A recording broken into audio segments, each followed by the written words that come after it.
എല്ലാ വിദ്യാർത്ഥികൾക്കും പുതിയൊരു വീഡിയോയിലേക്ക് സ്വാഗതം.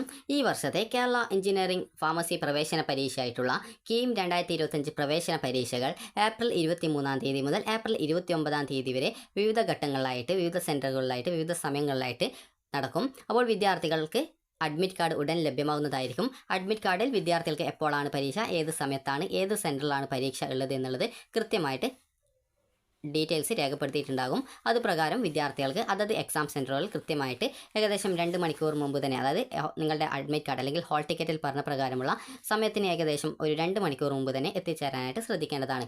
അപ്പോൾ വിദ്യാർത്ഥികൾ പ്രധാനമായിട്ടും ചോദിക്കുന്ന കാര്യമാണ് വിദ്യാർത്ഥികൾക്ക് ഈ ഒരു കീം പരീക്ഷയിൽ മെഡിക്കൽ ആൻഡ് അലൈഡ് കോഴ്സസ്, അതുപോലെ തന്നെ ആർക്കിടെക്ചർ കോഴ്സ് എന്നിവയ്ക്ക് പരീക്ഷ ഇല്ലേ എന്നുള്ളത്. അപ്പോൾ വിദ്യാർത്ഥികൾ ശ്രദ്ധിക്കേണ്ട പ്രധാനപ്പെട്ട കാര്യം, കീം അതായത് Kerala engineering, architecture, medical and allied, അതുപോലെ ഫാർമസി പ്രവേശനത്തിനായിട്ടുള്ള കീം 2025 ഈ ഒരു medical allied courses, pharmacy courses എന്നിവയ്ക്ക് പരീക്ഷ ഇല്ല. അപ്പോൾ അതിന് എന്താണ് യോഗ്യത എന്നുള്ള ഡീറ്റെയിൽസ് നിങ്ങൾക്ക് ഈ ഒരു വീഡിയോ വഴി തന്നെ സിമ്പിളായിട്ട് തന്നെ മനസ്സിലാക്കാൻ സാധിക്കുന്നതാണ്. അപ്പോൾ വിദ്യാർത്ഥികൾ ശ്രദ്ധിക്കേണ്ടത്, നിലവിൽ പുതിയൊരു അറിയിപ്പുണ്ട്. ബഹ്റൈനിലും അതുപോലെ ഹൈദരാബാദിലെയും പരീക്ഷാ കേന്ദ്രങ്ങൾ, അതായത് കീമിൻ്റെ പരീക്ഷാ കേന്ദ്രങ്ങൾ റദ്ദാക്കിയിട്ടുണ്ട് എന്നുള്ളതാണ് പുതുതായിട്ട് വന്നിട്ടുള്ള ഒരു അറിയിപ്പ്. അപ്പോൾ വിദ്യാർത്ഥികൾക്ക് നമുക്ക് ആദ്യം പറഞ്ഞിട്ടുള്ള കാര്യം നോക്കാം. അതായത് പല വിദ്യാർത്ഥികളും ചോദിച്ച കാര്യമാണ് ഈ ഒരു എഞ്ചിനീയറിംഗ് ഫാർമസി പ്രവേശന പരീക്ഷ നടക്കുന്നത് 23 തീയതി മുതൽ 29 തീയതി വരെ, അതായത് ഏപ്രിൽ 23 തീയതി മുതൽ ഏപ്രിൽ 29 തീയതി വരെ എന്ന് പറഞ്ഞ സമയത്ത് വിദ്യാർത്ഥികൾ ചോദിച്ചതാണ് മെഡിക്കൽ ആൻഡ് അലൈഡ് കോഴ്സസിന് പ്രത്യേകിച്ച് ഈ ഒരു കീമിൽ പരീക്ഷ ഇല്ലേ, എന്താണ് അതിൻ്റെ യോഗ്യത എന്നുള്ളത്. അപ്പോൾ നമുക്ക് ആദ്യം തന്നെ നമുക്ക് നോക്കാം. അപ്പോൾ വിദ്യാർത്ഥികൾ ശ്രദ്ധിക്കേണ്ട കാര്യം എന്ന് പറയുന്നത്, നിങ്ങളിപ്പോൾ ഈ ഒരു കീമിൻ്റെ അപേക്ഷ സമർപ്പിക്കുന്ന സമയത്ത് നിങ്ങൾക്ക് ഓപ്ഷൻസ് ഉണ്ടായിരുന്നു. അതായത് നിങ്ങൾക്ക് ഏതൊക്കെ കോഴ്സാണ് നിങ്ങൾ സെലക്ട് ചെയ്യുന്നത് എന്നുള്ളതനുസരിച്ച് ഓപ്ഷൻസ് ഉണ്ടായിരുന്നു.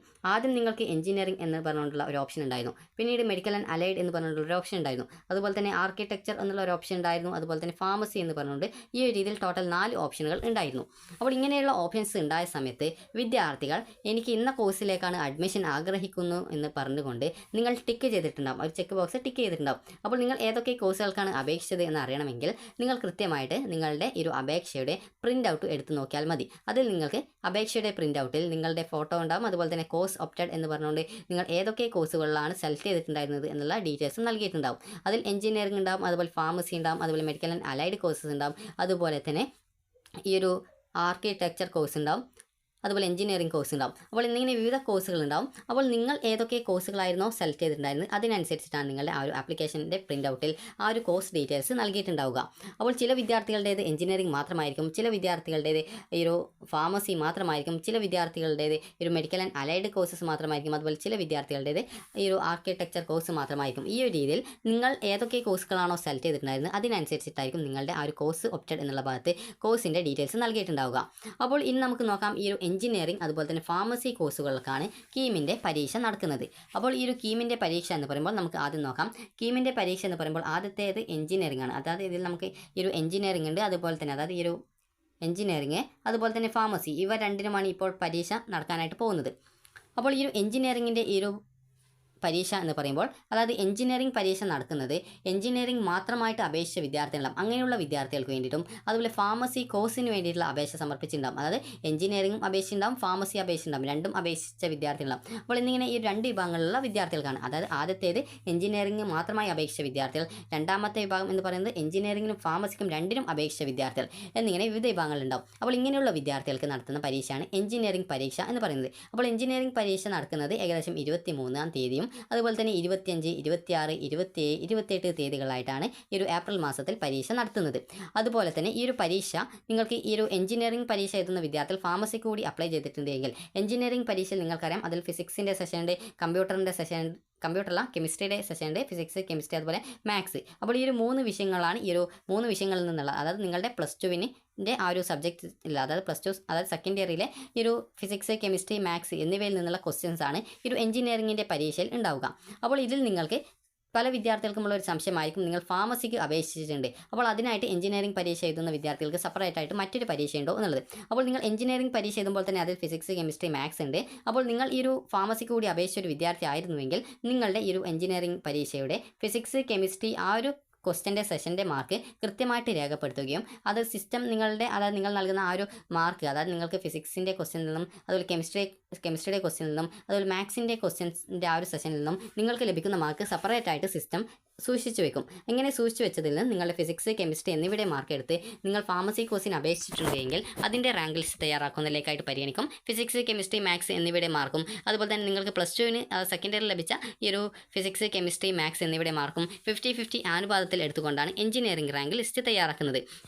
ഇനി ഒരു ഫാർമസി മാത്രം സെലക്ട് ചെയ്ത വിദ്യാർത്ഥികളുണ്ടാവും. അതായത് ഇതിൽ നിങ്ങൾക്ക് ഈ ഒരു ഫാർമസി മാത്രം സെലക്ട് ചെയ്തിട്ടുണ്ടാകും. അതായത് എഞ്ചിനീയറിംഗ് സെലക്ട് ചെയ്തിട്ടുണ്ടാവില്ല, എന്നാൽ medical and allied course select ചെയ്തിട്ടുണ്ടാകും, അതുപോലെ ആർക്കിടെക്ചർ സെലക്ട് ചെയ്തിട്ടുണ്ടാകും, അതുപോലെ തന്നെ ഇതിനോടൊപ്പം ഫാർമസി കോഴ്സ് കൂടി സെലക്ട് ചെയ്തിട്ടുണ്ടാകും. അപ്പോൾ ഇങ്ങനെയുള്ള വിദ്യാർത്ഥികൾക്ക് 24, 29 തീയതികളായിട്ട് വിവിധ സെഷനുകളിലായിട്ട് ഈ ഒരു ഫാർമസി ഓൺലി പരീക്ഷ നടത്തുന്നുണ്ട്. അപ്പോൾ ഈ ഒരു ഫാർമസി ഓൺലി പരീക്ഷ എന്ന് പറയുമ്പോൾ അതിൽ ഫാർമസിക്ക് വേണ്ടിയിട്ടുള്ള ഫിസിക്സ്, കെമിസ്ട്രി എന്നിവയിൽ നിന്നുള്ള ക്വസ്റ്റ്യൻസ് മാത്രമാണ് ഉണ്ടാവുക. അപ്പോൾ ഈ ഒരു ഫിസിക്സ്, കെമിസ്ട്രി എന്നിവ മാത്രമുള്ള ആ ഒരു പരീക്ഷ എഴുതി ഫാർമസി ആഗ്രഹിക്കുന്ന, അതായത് എഞ്ചിനീയറിംഗ് കോഴ്സ് ആഗ്രഹിക്കാത്ത വിദ്യാർത്ഥികൾക്ക് ഫാർമസി പരീക്ഷ എഴുതാവുന്നതാണ്. അവർ ഫിസിക്സ്, കെമിസ്ട്രിയുടെ മാത്രം പരീക്ഷയാണ് എഴുതുന്നത് എന്നുള്ളത് കൊണ്ട് തന്നെ അതിൽ നിന്നുമാണ് അതിൻ്റെ റാങ്ക് ലിസ്റ്റ് തയ്യാറാക്കുന്നത്. അതായത് എഞ്ചിനീയറിംഗ് ആണെങ്കിൽ അതിൽ നിങ്ങളുടെ ഫിസിക്സ്, കെമിസ്ട്രി, മാത്സ് എന്നിവയുടെ കീമിൻ്റെ മാർക്കും പ്ലസ് ടുവിന് ലഭിച്ച നിങ്ങളുടെ ഫിസിക്സ്, കെമിസ്ട്രി, മാത്സ് എന്നിവയുടെ മാർക്കും 50-50 അനുപാതത്തിലെടുത്താണ് റാങ്ക് ലിസ്റ്റ് തയ്യാറാക്കുക. എന്നാൽ ഫാർമസി കോഴ്സ് ആണെങ്കിൽ നിങ്ങൾക്ക് കീം പരീക്ഷയിൽ ലഭിച്ച ഫിസിക്സ്, കെമിസ്ട്രി എന്നിവയുടെ മാർക്ക് അടിസ്ഥാനപ്പെടുത്തിയിട്ടാണ് ഈ ഒരു ഫാർമസി കോഴ്സിലേക്കുള്ള റാങ്ക് ലിസ്റ്റ് തയ്യാറാക്കുന്നത്. ഇനി നമുക്ക് ആദ്യം പറഞ്ഞിട്ടുള്ള ആ ഒരു കാര്യം വരാം, അതായത് ആർക്കിടെക്ചർ കോഴ്സ്. അപ്പോൾ ആർക്കിടെക്ചർ കോഴ്സിന് ഈ ഒരു കീമിൽ പരീക്ഷ ഇല്ല എന്ന് പറഞ്ഞു. അപ്പോൾ ഈ ഒരു ആർക്കിടെക്ചർ കോഴ്സിന് കീമിൽ പരീക്ഷ ഇല്ലെങ്കിൽ പിന്നെ എങ്ങനെയാണ് ഇതിൻ്റെ അഡ്മിഷൻ എന്ന് നോക്കാം. നിങ്ങൾ കീമിന് ആർക്കിടെക്ചർ കോഴ്സ് ഓപ്ഷനായിട്ട് സെലക്ട് ചെയ്തിട്ടുണ്ടായിരിക്കും. അപ്പോൾ അങ്ങനെയുള്ള വിദ്യാർത്ഥികൾ ഈ ഒരു NTA നടത്തുന്ന, അതായത് നാഷണൽ ടെസ്റ്റിംഗ് ഏജൻസി നടത്തുന്ന നാറ്റ എക്സാമിനേഷൻ ക്വാളിഫൈ ആവേണ്ടതാണ്. നാറ്റ എക്സാമിനേഷൻ എന്ന് പറയുമ്പോൾ national aptitude test for architecture എന്നുള്ളതാണ് നാറ്റ എക്സാം എന്ന് പറയുന്നത്. അപ്പോൾ ഈ ഒരു എക്സാം ക്വാളിഫൈ ആവുകയും പിന്നീട്, അതായത് ഈ ഒരു കീമിൻ്റെ, അതായത് എഞ്ചിനീയറിംഗ് ഫാർമസി പരീക്ഷയ്ക്ക് ശേഷം പിന്നീട് ഈ ഒരു നാറ്റ റിസൾട്ട് വരുന്ന സമയത്ത് കീമിൻ്റെ വെബ്സൈറ്റിൽ ഈ ഒരു നാറ്റയുടെ സ്കോർ അപ്ലോഡ് ചെയ്ത് കൊടുക്കാനുള്ള ഓപ്ഷൻ നിങ്ങളുടെ പ്രൊഫൈലിൽ വരും. അപ്പോൾ ആ ഒരു സമയത്ത് ഈ ഒരു നാറ്റ പരീക്ഷ എഴുതിയ വിദ്യാർത്ഥികൾ അതിൻ്റെ ആ ഒരു സ്കോർ നിങ്ങൾ അപ്ലോഡ് ചെയ്ത് നൽകിയാൽ മതിയാകും. അതുപോലെ തന്നെ പ്രത്യേകം ശ്രദ്ധിക്കേണ്ടത്, കീമിൽ ആർക്കിടെക്ചറിന് പരീക്ഷയില്ല. കീമിന് രജിസ്ട്രേഷൻ ചെയ്യുന്നത് കേരളത്തിലെ കോളേജുകളിലേക്കുള്ള അഡ്മിഷന് വേണ്ടിയിട്ടാണ്. ഇനി അടുത്തത് നിങ്ങൾ സെലക്ട് ചെയ്ത വിദ്യാർത്ഥികളുടെ മെഡിക്കൽ ആൻഡ് അലൈഡ് കോഴ്സസ്. അപ്പോൾ ഈ ഒരു മെഡിക്കൽ ആൻഡ് അലൈഡ് കോഴ്സസ് എന്ന് പറയുമ്പോൾ ഇതിൽ മെഡിക്കൽ കോഴ്സസ് എന്ന് പറയുമ്പോൾ അതിൽ നിങ്ങൾക്ക് ഈ ഒരു MBBS, PDS, Ayurveda, homeo, Siddha, Unani എന്നിങ്ങനെയുള്ള കോഴ്സുകളാണ് മെഡിക്കൽ കോഴ്സസിൽ വരിക. അതുപോലെ തന്നെ ഈ ഒരു മെഡിക്കൽ അലൈഡ് കോഴ്സസ് ആണെങ്കിൽ അഗ്രികൾച്ചർ, ഫോറസ്ട്രി, വെറ്റിനറി, ഫിഷറീസ്, അതുപോലെ corporation and banking, climate change and environment science, BTech, biotechnology എന്നിങ്ങനെ ഇത്രയും കോഴ്സുകളാണ് മെഡിക്കൽ അലൈഡ് കോഴ്സസിൽ വരുന്നത്. അതുപോലെ ഫാർമസിയും എഞ്ചിനീയറിംഗ്, ആർക്കിടെക്ചറും ഇവ മൂന്നും സെപ്പറേറ്റ് കോഴ്സുകളാണ്. അപ്പോൾ ഈ ഒരു മെഡിക്കൽ ആൻഡ് അലൈഡ് കോഴ്സസിലേക്ക് ഈ ഒരു അഡ്മിഷൻ നേടുന്നതിനായിട്ട് വിദ്യാർത്ഥികൾ ക്വാളിഫൈ ആവേണ്ട എക്സാമിനേഷനാണ് NEET UG 2025 പരീക്ഷ. അപ്പോൾ ഈ വർഷം 2025, അതായത് NEET UG പരീക്ഷയാണ് നിങ്ങൾ ക്വാളിഫൈ ആവേണ്ടത്. അപ്പോൾ ഈ ഒരു NEET UG 2025, അതായത് ഈ വർഷത്തെ ഈ ഒരു പരീക്ഷ നിങ്ങൾ ക്വാളിഫൈ ആവുകയാണെങ്കിൽ നിങ്ങൾക്ക് പിന്നീട് അതിൻ്റെ റിസൾട്ട് വരുന്ന സമയത്ത് NEET UGയുടെ ആ ഒരു റാങ്ക് സ്കോർ ഡീറ്റെയിൽസുകൾ നിങ്ങൾക്ക് ഈ ഒരു കീമിൻ്റെ വെബ്സൈറ്റ് വഴി നിങ്ങളുടെ പ്രൊഫൈലിൽ കാൻഡിഡേറ്റ് ലോഗിൻ ചെയ്തുകൊണ്ട് വിദ്യാർത്ഥികൾ ഈ ഒരു നീറ്റിൻ്റെ സ്കോർ നിങ്ങൾ അപ്ലോഡ് ചെയ്ത് നൽകേണ്ടതായിട്ടുണ്ട്. ഇങ്ങനെ അപ്ലോഡ് ചെയ്ത ആ ഒരു നീറ്റിൻ്റെ സ്കോർ പരിഗണിച്ചുകൊണ്ടാണ് ഈ ഒരു റാങ്ക് ലിസ്റ്റ് തയ്യാറാക്കുകയും അതുപോലെ തന്നെ കേരളത്തിലെ വിവിധ കോളേജുകളിലേക്ക് അഡ്മിഷൻ നടത്തുകയും ചെയ്യുക. നിങ്ങൾക്ക് അറിയാം, കീമിൽ ഈ ഒരു മെഡിക്കൽ ആൻഡ് അലൈഡ് കോഴ്സസിലേക്ക് അഡ്മിഷന് വേണ്ടി പരീക്ഷ നടത്തുന്നില്ല.